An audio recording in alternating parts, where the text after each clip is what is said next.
સરતારપર બંદર ગામે દબાણ હટાવવા માટે તંત્રની કાર્યવાહી કરવામાં આવી।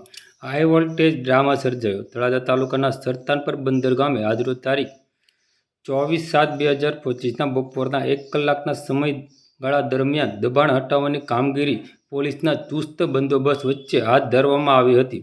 દબાણો સામે તંત્ર દ્વારા ચાલેલી આ કાર્યવાહી દરમિયાન ગ્રામ પંચાયતના સભ્યો, તલાટી કમ મંત્રી અને ગ્રામ પંચાયતના સભ્ય તેમજ ગામના આગેવાનો ઉપસ્થિત રહ્યા હતા।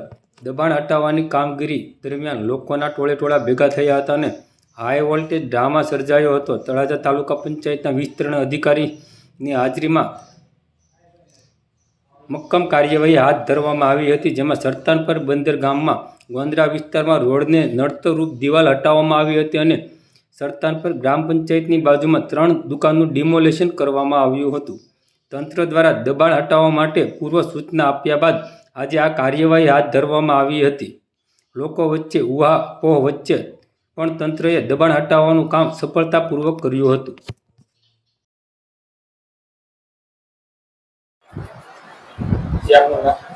મારું નામ હરેશભાઈ બાબુભાઈ અગર, સરતારપર ગામનો સરપંચ છું।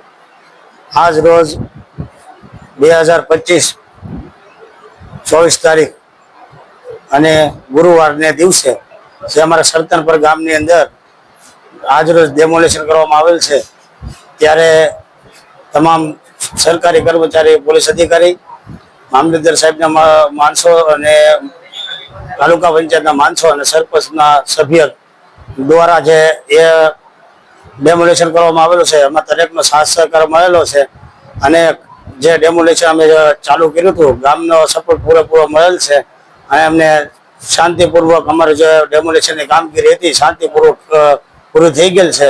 એટલે ગામજનોનો ખૂબ ખૂબ આભાર અને સાથ સહકાર દેવા માટે તમામ અધિકારીનો પણ ખૂબ ખૂબ આભાર વિરમું છું। ધન્યવાદ। 3 દુકાન છે ને 1 દીવાલ રસ્તા પર જે હતી સરકારી જગ્યામાં, એ વસ્તુની જે નોટિસ 3 બજાવેલી હતી, છેલ્લી આખરી નોટિસ 4થી બજાવેલી હતી, એનું તમામની અમે કામગીરી કરેલ છે ડેમોલેશનની, કાયદેકીય રીતે કરેલી છે જે કાંઈ કામગીરી કરી અમે લોકોએ।